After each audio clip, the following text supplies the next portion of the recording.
Well, it's good to see all you guys. How y'all doing? Okay, y'all alive and well, yeah. Good. Wow, sound booth's really excited. I'm glad y'all are here. If you don't know me, my name's Todd. I'm the pastor. It's great having you. And you know, our heart is that you encounter God here and that you walk out of here encouraged, knowing that you can live the life that God's called you to. But I will say that life in a church doesn't primarily happen on Sunday mornings. Life isn't about us in rows, it's us in circles and groups. Get plugged in into groups, get plugged into something that's bigger than yourself. And something bigger than yourself certainly is a group, because it's true, we are better together, but there's something else I want to highlight today that's bigger than ourselves. And as many of you that are family here, you know that for Hurricane Harvey, we did a tremendous amount of disaster relief work. In 6 weeks, we gave out over $5 million worth of goods. I mean, we basically supplied Southeast Texas and this region as well. Well, we're going to be giving back to North Carolina, and we actually have a warehouse set up on Hodges Street, 2201 Hodges Street. So they need some really simple, basic things. They're right up there: water, sports drinks, non-perishable food items, hygiene products, baby products. We've done such a great job as a church of reaching out to the community that we have locally, but let's not forget about our brothers and sisters in North Carolina, because truthfully, we got lots of 18-wheeler loads worth of goods from them. So y'all reach out to them. And that's it for my welcome. Is that good enough? Good. Because today I have a really interesting message. It's a hard message, and Pastor Chris did not choke on his spit when he said I'd be preaching out of the Book of Habakuk. Kind of sounds like it, doesn't it? It's like your Jewish friend, Habakuk. Well, it turns out Habakkuk was actually Jewish, so there you go. Today's message is not an easy message, honestly, and I titled it The Purpose Through the Pain, because the book of Habakuk is about pain. Habakkuk was a prophet. That means he was used by God as a spokesperson. That's in the traditional sense of a prophet, is that they would hear from God and they would speak to people. But Habakkuk was not a typical prophet. He's actually considered a minor prophet. That means he wasn't in the major leagues, I guess. He wasn't as prominent as, let's say, Isaiah or perhaps Jeremiah, but he was a contemporary with Jeremiah. He began his ministry, they think, around 620 BC, so that's what, 2,600 years ago, 26 and some change, almost 2,700 years ago, that Habakkuk was living in the land of Israel with the nation of Israel in the place that God had promised them. And as a contemporary of Jeremiah, though, Jeremiah being known as the weeping prophet, Habakkuk was broken about the state of the nation because it was full of wickedness. It was full of debauchery. It had turned its back on God for the most part. And he was torn over that because he was a righteous man, and there was actually a strong contingency of people who still loved and served God. But the majority of the Israeli population at that time did not. They went through the motions, but they didn't have a heart for God, and there was wickedness everywhere. And Habakkuk was broken by that. And his name is, interestingly enough, it means he that embraces, a wrestler. And I think if we look at the life of Habakkuk, he was one that both embraced God and wrestled with God. And he dealt with the tremendous pain that was going on in his life personally, as well as the nation. And this book is not a sitcom book, and this isn't a sitcom message. Y'all know what sitcoms are, right? Growing up, we were allowed to watch one sitcom. There was the occasional Airwolf. Anybody remember Airwolf? That wasn't a sitcom, but we could watch it every now and then. Nobody remembers Airwolf. Come on, y'all got to talk to me, people. Airwolf, yeah. Every now and then I'd get to watch Fantasy Island. That was a weird one. It freaked me out as a kid. Sometimes got to watch Dukes of Hazzard. Y'all remember Dukes of Hazzard? None of those are sitcoms. Every now and then I'd get to watch them. I never watched Dynasty. Anybody watch Dynasty? We'll pray for you right now. I'm sorry. We were allowed one sitcom growing up. One sitcom. It was Thursday nights. It was a Cosby Show. Who said a Cosby Show? It was a Cosby Show. That's the only show that we were allowed to watch, was the Cosby Show. And like every good sitcom, here's what happens in a 30-minute sitcom. When the show begins, everybody's happy. Hey. I don't know how to feel about the Cosby Show now. Y'all know what I'm talking about? But like, that's what we watched, all right? So I'm just going back historical here. And everybody's like, oh, Dr. Huxtable came in and he's making them jokes and he's real funny. And everything was good, and then something would happen and there'd be a problem. And there was this tension. But by the end of the 30-minute program, what had happened? Everything's resolved. I don't like sitcoms because they make me nervous. And like I'd watch sitcoms kind of freaked out because I'm like, oh my gosh, don't they see what's about to happen? And they play to people that want that tension. I don't like the tension. But the reality is this is not a 30-minute message. I mean, it's probably about 30 minutes, but it's not a 30-minute message where everything's good. Oh, then we have a problem, and then we resolve it. Look, a lot of messages are sitcom messages. That's not bad. There's theologically a lot of truth in the fact that bad things can happen, and that we recognize that this is how we resolve this. However, this isn't a sitcom message, because the book of Habakkuk deals with some really painful and big problems and questions. And really, the question that really is being answered, or at least asked, is why? It's a big question. By the way, I have the privilege of coming from this Jewish history of learning. Like, my family has Jewish roots. And so why is the number one question that should always be asked? And in fact, I was reprimanded if I wasn't one who asked questions regularly. We must be question askers. And we must always seek the answer, but sometimes the answer may not be what we think or like. And this is the book of Habakkuk. So Habakkuk begins his book recognizing that his nation is broken and wicked and horrible. And he's a reverse prophet. He doesn't hear from God and speaks to people. He hears from people and speaks to God. This is what he does. And God speaks to him. So Habakkuk 1, here's what we see in Habakkuk 1. It says, this is the message that the prophet Habakkuk received in a vision. And then NASB, which is a direct equivalent, a very direct translation, it says this is the oracle that the prophet Habakkuk received. When you look at it in Hebrew, it actually translates best as one of two words, as either proclamation or burden. But most Jewish theologians translate this word not as message or proclamation, not even oracle. Do you know what they translate it as? Burden. This is the burden that the prophet Habakkuk received in a vision. And this book is all about the burden of pain and problems and difficulty that he's walking through, and not just him, but an entire nation. And this is really his questioning to God. It says, this is the message that the prophet Habakkuk received in a vision. How long, O Lord, must I call for help? But you don't listen. Violence is everywhere. I cry to you, but you don't come to save. Must I forever see these evil deeds? Why must I watch all this misery? Wherever I look, I see destruction and violence. I'm surrounded by people who love to argue and fight. The law has become paralyzed. There's no justice in the courts. The wicked far outnumber the righteous, so that justice has become perverted.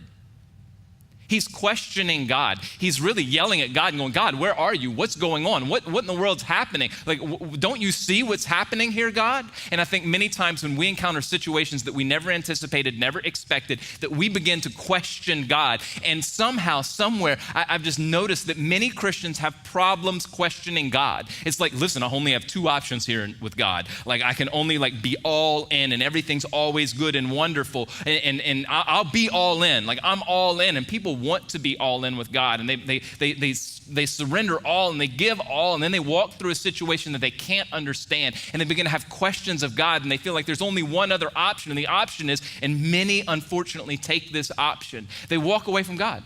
Like, well, I've gone all in.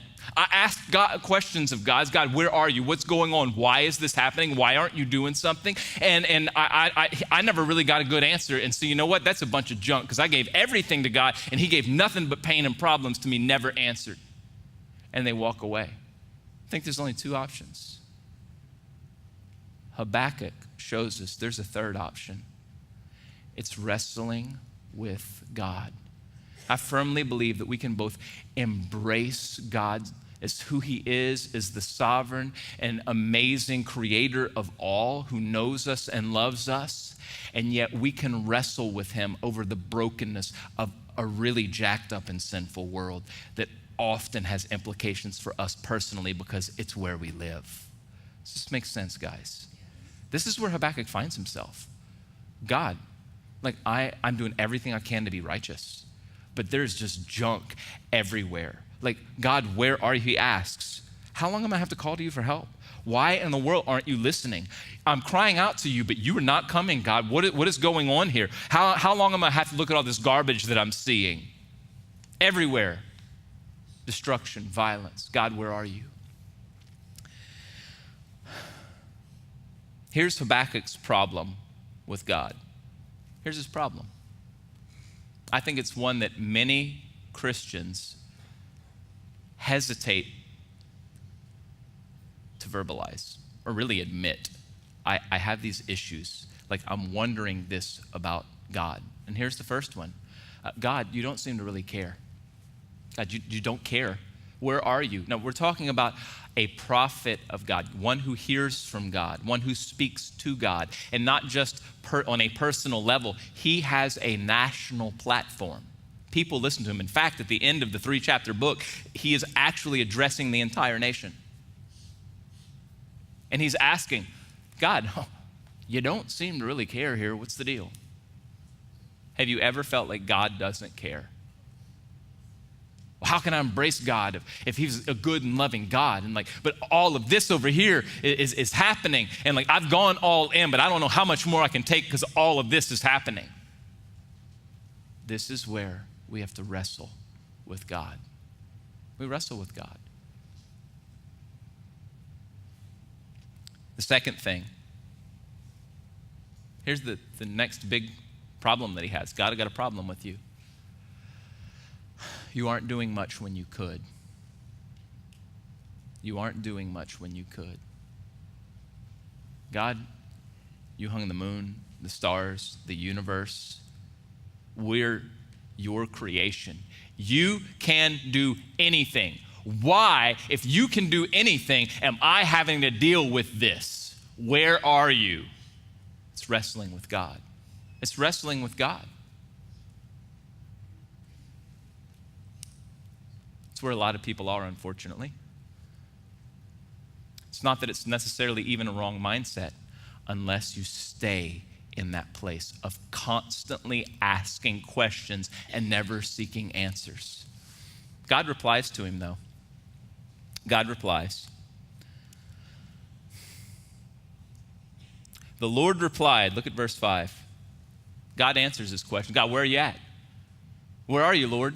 I don't know where you are. I don't know what's going on. It seems like you could do something, but you're doing absolutely nothing. And the Lord replied, look around at the nations. Look and be amazed, for I'm doing something in your own day. Doesn't this sound good? Is this good? He's like, God, where are you? Why is this happening? Why am I having to deal with this and this and this and this? And you seem like you're nowhere to be found. And I'm crying out to you, but you don't answer me. What's happening? Are you going to do anything? Because it doesn't seem like you've done anything. And God answers him finally. Look around at the nations. Look and be amazed. For I'm doing something in your own day. Something you wouldn't believe, even if someone told you about it. Man, this sounds like good thing, like a good thing, like a surprise good thing. I went to Bolivia a few years, southern Bolivia. And when I got onto the aircraft, they give you your boarding pass, and I got my boarding pass, and I'm with a group of guys, and I'm actually with a group of pastors. And some of these guys have, mega churches, like tens of thousands, literally. And they're all going to economy, which is where I always fly. And I've got my ticket, and it's like, mine's different than y'all's. I got a B row. What is a B? You don't fly. If you fly economy, I'm just telling you right now, you don't fly B. Y'all fly and so I get in, and I realize I'm in business class. I'm like, this ain't just the wider seats of first class. This is I got a cubicle, and my chair goes all it turns into a bed. It's got sheets. I got sheets and blankets, and it lays all the way down. I got my own. I don't have that little headrest thing that you can watch the movie on. It's this far right in your face, and you're trying to get back so you can see it, and you're worried about leaning back because you're gonna hit the person in front. I got a bed that lays all the way flat. And they bring you your food on nice china, and you don't have to peel the top off of your food. And they have a little this is china plate, and they have a little metal thing on top of it, and it's and there's your food. It's wonderful. And I'm thinking, man, this is great. I just got upgraded. I'm wondering if this is what, when God starts speaking, this is what Habakuk, I can't even say it. Habakkuk, this is what he's thinking. It sounds like tobacco, doesn't it? Now I'm just picturing him as a redneck. God, where are you at? Just a reminder, our Moss Bluff community group meets at the Catholic Center. Sorry.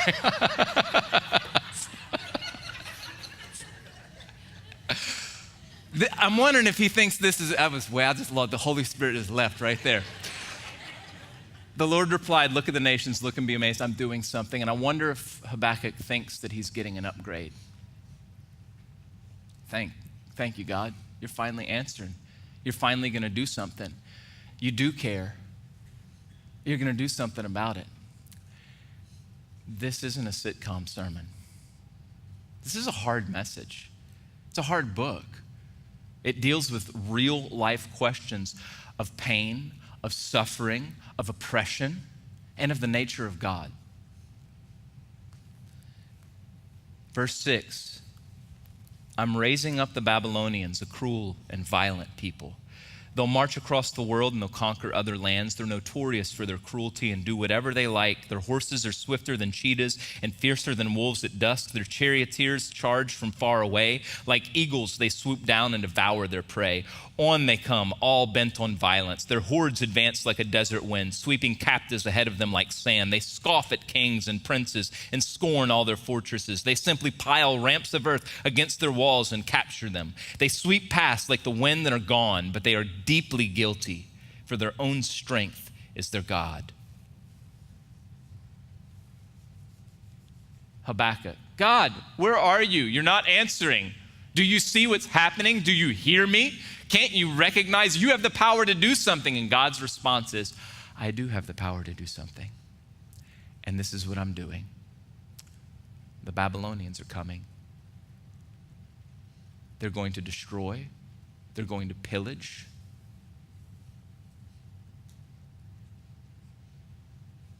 And everyone's going to be taken away and taken captive. Is that fair? I think that's Habakkuk's third problem. Here it is.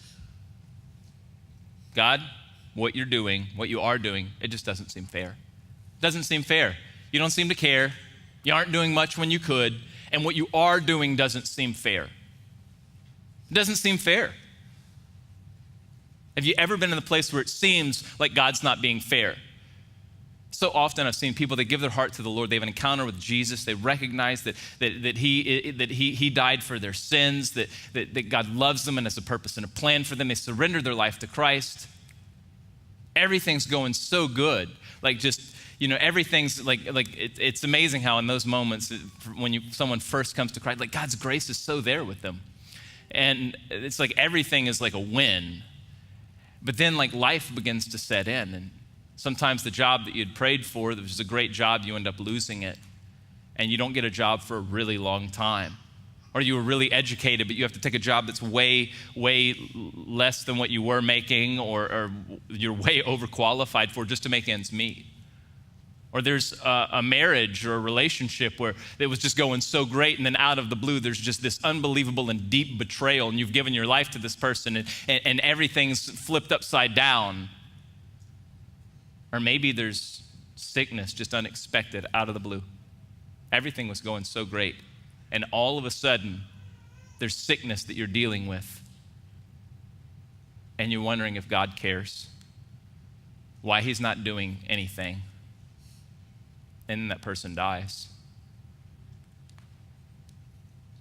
These are real life questions. And this message wasn't just born out of, I think this would be a fun topic to preach on. Honestly, it's just born out of pain. It's born out of sorrow. It's born out of suffering. And we're not alone in that. Habakkuk dealt with it.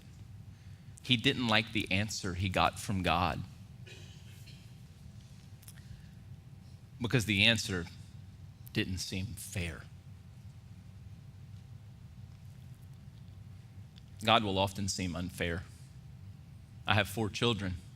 I've often been accused of being unfair. I think it was pretty fair that I didn't rebuke my son when he walked in the middle of the service. Y'all think about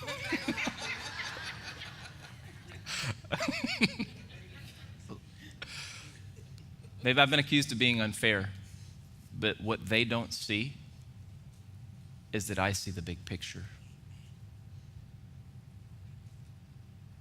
God sees the big picture. He doesn't like God's response. Maybe that person dies. Maybe you really have been a long time without a job. maybe you're alone and broken because of the relationship that you thought was going to be so great that ended up being devastating to you. What do you do?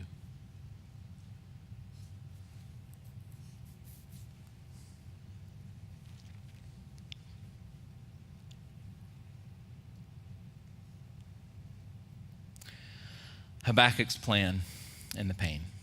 Habakkuk 2:1, he says this after God says all this stuff. He says, I'll climb up to my watchtower and stand at my guard post. There I will wait to see what the Lord says and how he will answer my complaint. God's spoken, and his response is really pretty simple. I'm going to climb up, I'm going to look up, and I'm going to look out. This is what we should do. This is Habakkuk's plan in the pain. Look up and look out. Here's the thing. Our eyes are on the front of our head so that whether we are seated or standing, we are always looking out. But we have to choose to look up. And when sorrow and when suffering happen, what do most people do? They look down. If you've ever been in a large city or in a place where people are walking, not for exercise or enjoyment, they're walking because they have some place to go, I want you to, next time you go to a place like that, whether it's in a large city or it's somewhere where people are moving, maybe it's at a football game, or watch how people walk. How do they walk? Do you know how most people walk around? Oftentimes people will do it even individually with no one around. They'll walk like this.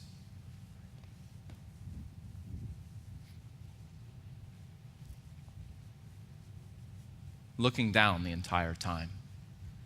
We have to choose, like Habakkuk, to climb up and to look up. We can't help but see what's going on around us because our eyes are right here. We're going to see, but we have to choose to look up. What was Habakkuk's plan in the pain? I'm going to climb to the watchtower, stand at my guard post, and I'm going to wait to see what the Lord says and how he'll answer me. We need to look up and out, and here's the second thing. We need to listen to what God says. We need to take it seriously, and we need to be willing to wait for God as he speaks to us, because let me tell you, he will speak. And if you say, no, I've been praying for years, keep praying.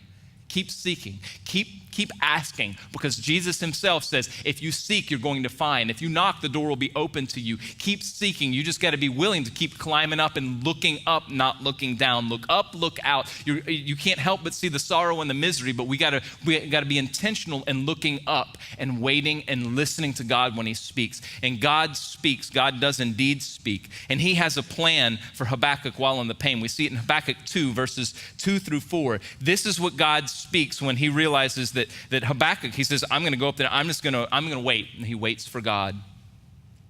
And he says to him, then the Lord said to me, write my answer plainly on tablets so that a runner can carry the correct message to others.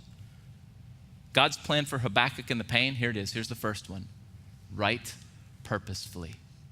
Write purposefully. Can I tell you, when you write something down, it's a place of memory. It's like the stones of remembrance in the Old Testament. When God would do something big, when God would move, when God would show up, they would stack stones of remembrance. When they crossed the Jordan River, they stacked up stones of remembrance to the place that God had for them. And when God speaks to us, we should be willing to write purposefully. We need to write down what it is that God has done, that you keep a journal, because let me tell you, at the end of the day, what you write really isn't even for you, it's for other people, because it says in verse 2, write my answer plainly on tablets. Why? He gives the why, so that a runner can carry the correct message to others. What God will speak to you in the middle of sorrow and pain and torment is not even just for you. I'm going to say it's not even primarily for you. It's for other people who are in the same place of pain. So you need to be willing to write what it is God is speaking to you.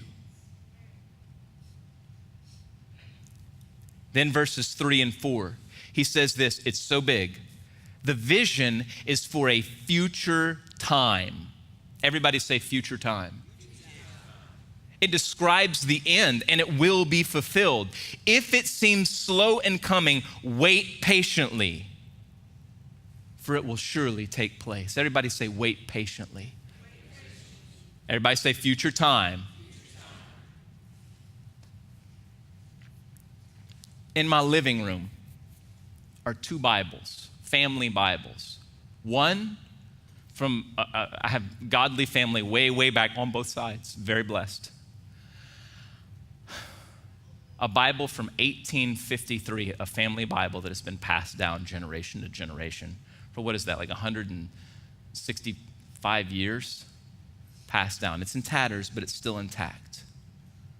And then I have the Bible. On top of that Bible was my great-grandfather's Bible that he immigrated with from Europe. It's all in German. He's marked where he's read every chapter in the Bible. I keep those as a reminder that God is at work. And what my great-grandfather, my great-great-great-great-great-grandfather and grandmother sacrificed for, they never saw, because it was for a future time. My great-grandfather left home at 16 years old with his 19-year-old brother because Europe at the turn of the century was in turmoil. Anti-Semitism even then was starting to raise its ugly head, and they left. They left Hungary and Germany, and they came here believing for something bigger and better because they knew God was calling them. God's plan for us: write purposefully, wait patiently. Then verse 4, he says, look at the proud. They trust in themselves, and their lives are crooked.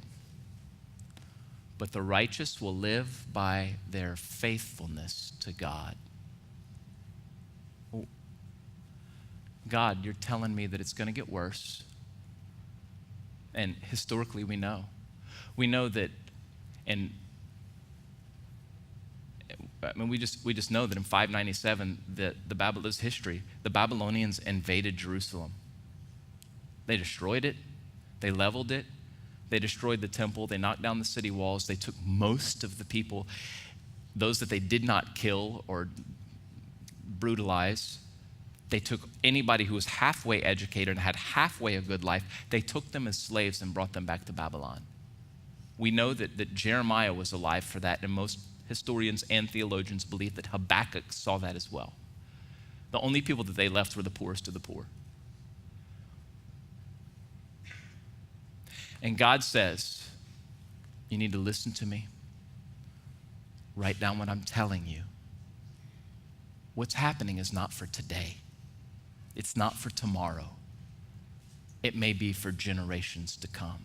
I am who I am today because of the faithfulness and the faith of righteous grandparents, great-grandparents, great-great-great-grandparents, because they believed, do you hear me? They believed God for a future time, that in spite of their difficulties and their struggles and their sorrow, they trusted God. Am I making sense, guys? God says, don't be proud. What is pride? It's believing in yourself more than God. It's about you. That's what pride is. It's about me. It is so easy to take sorrow and suffering and look inward instead of outward, and down instead of up. This is not a sitcom sermon. I don't have all the answers. I hate sorrow. I hate suffering. They're miserable. They're painful. I feel like this message has been born out of the last 8 weeks, 9 weeks that my wife and I have walked through, maybe even the past year, and trying to come to grasp with what's been going on, just in some personal things, and just dealing with even physical things, and just going, God, what's the deal? And let me just tell you that there can be a pride that creeps in of us trying to figure it out. There can be a pride, and let me just say this though. I think that God would much rather us yell at him than walk away from him. Because walking away from God is the epitome of pride, because you get bitter at the one who you think is supposed to do something, and you step away from him, not trusting him, and then you try and do it in your own strength, and in essence, you become your own God. So I think God would much rather us yell at him than walk away from him. And if you look at the very opening lines of this book, it is Habakkuk going, what is going on, God? Where are you? And God says, listen, I'm at work, but it's not for right now. And I know that you don't see the beginning and you don't see the end. You're just caught in the middle. But let me remind you that I am the Alpha and I am the Omega, and I know what is happening through all of this. And it's so hard when we really are in the middle. And the temptation is pride. But the righteous live by their faithfulness to God. Habakkuk's final response. 3 simple things. We're wrapping up. You can actually have the keys come up because I'm wrapping this up. Here it is. His final response. It's weird. I think it's odd. It's different. It's unique, but it's beautiful at the same time. He sings a song to God and to God's people. Habakkuk chapter 3, verse 1. He says this prayer was sung by the prophet Habakkuk. He sings a song. Now he's standing in front of the whole nation, and he sings a song of prayer to God and to the people. Why? Why does he do that? Why wouldn't he just speak it? What's the point of a song? What's the point of a song? Really, it's something beautiful if it's done right. Is it beautiful? If a song's done right, is it beautiful? Does it evoke emotion? You know, songs that are happy, y'all know the happy song. They have songs that can make you feel reflective and nostalgic. They have songs that can make you feel deeply sorrowful. And if you read through chapter 3, you see all of those.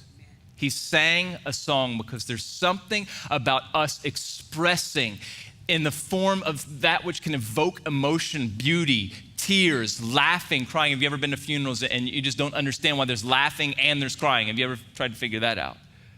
Because we're singing a song. His final response is sing a song. The second thing, he remembers God's goodness and he wrestles with God. He remembers God's goodness, yet he wrestles with God. He says, I've heard, in verse 2, I've heard all about you, Lord. I'm filled with awe by your amazing works. He's remembering how good God is. In this deep time of our deep need, help us again as you did in years gone by. And in your anger, remember your mercy. He's remembering God's goodness at the same time he's wrestling with everything terrible that's going on. What are we called to do? Same thing. God, make this beautiful. I'm going to sing to you. It may be bad, it may be off key, but Lord, I'm going to express myself to you. I'm going to remember how good you are, even though I'm in the middle of wrestling with you. And here's the third thing. He rejoices in God's salvation and he embraces God's purpose. We have to be willing to do that. Verse 16 says, I'll wait quietly for the coming day when disaster will strike the people who invade us. And even though the fig trees have no blossoms, there's no grapes on the vines, even though the olive crop fails and the fields lie empty and barren, even though the flocks die in the fields and the cattle barns are empty, all this terrible stuff, he says, yet I will rejoice in the Lord.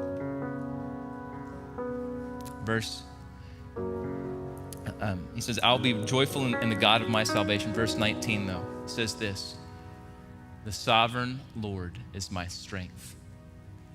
He makes me as sure-footed as a deer able to tread upon the heights. It's this picture saying God is my strength. I don't know if you've ever watched Wild Kingdom, where they have the deer that are on the sides of mountains. They should not be able to climb up, and yet they climb up them. Sovereign Lord's my strength. He makes me as sure-footed as a deer to tread upon the heights.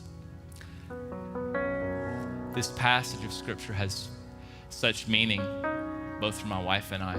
About 3 months ago, we were given a book. I mean,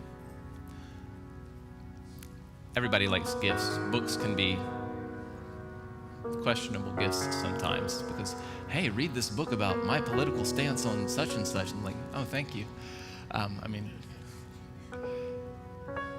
But the book was written in the 30s by a woman from England who had devoted her life to the people of, at that time, it was Palestine. She lived in what is now modern-day Haifa, in that area.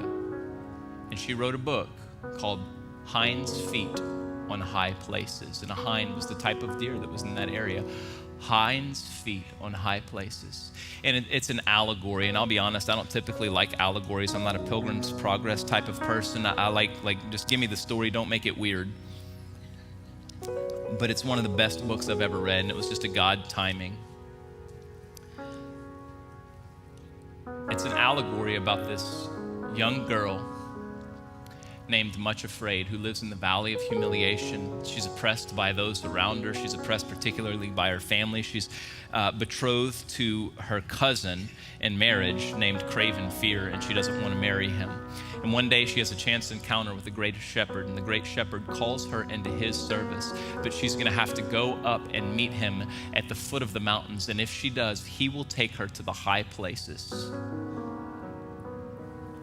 She ends up, through a series of really difficulties with her own family, escaping their oppression and meeting the great shepherd at the foot of the mountains to begin the journey to climb up with him. But he leaves her.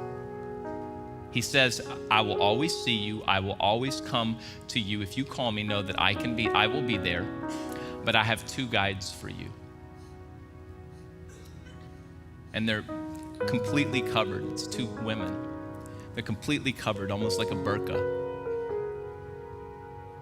And he says, your guides are sorrow and suffering. And they take her by the hand. And she begins to climb up these unbelievably treacherous mountains to get to the place that the great shepherd has called her to. In the end, they're transformed. And I firmly believe that though our faith can be strong in good times, if we are faithful to God in the storms, if we are faithful to God in the difficulties, we will recognize that there is a faith that is so much stronger inside of us that we will not be shaken, because it is in those moments of the storms that the testing comes. And you can hold on to sorrow and you can hold on to suffering when you know it is God who has placed them with you and he's taking you to someplace higher. That's what Habakkuk is writing. He's like, I don't understand. I don't get it. I don't understand. But Lord, I know that I can trust in you. What is taking place, we may not know the end, but we can know that God is the one who writes it. My wife put it this way. She's like, God has to be in his hands. For everything we've walked through, I should be full of fear and doubt and confusion and questions. And yet, because I've stayed right in the middle of God's hand, he's given me confidence and security and surety. This message may be for you today. If you feel like your world has shaken, you can know that God is calling to you. She said it's cliche that I don't know what the future holds, but I know who holds my future. But you got to be in the middle of his hands. Let's bow our heads. Maybe you're here and you just know that you're in the middle of pain, and maybe you're not in the middle of God's hands. But let me just tell you, he's calling to you today. If you're here and you say, Pastor, I know that I'm not in the middle of God's hands. Listen, there's a moment for each of us where we have an opportunity to come to spiritual life, where we step away from our pride and our own way and we trust God. In spite of the pain and the suffering and the sorrow, that we recognize that God has a purpose and a plan for us. Jesus died on that cross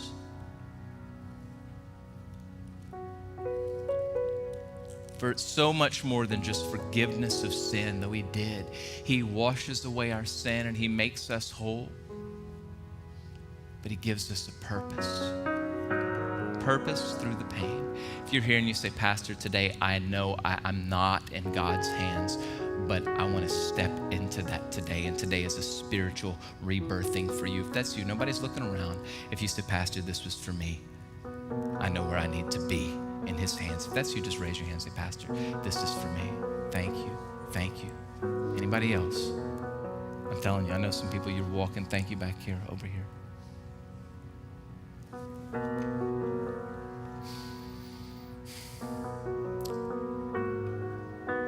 Father, I just pray today that those who are in the middle of sorrow and suffering and pain, that God, that they can know that they can trust in you. Lord, I thank you that your word's really true.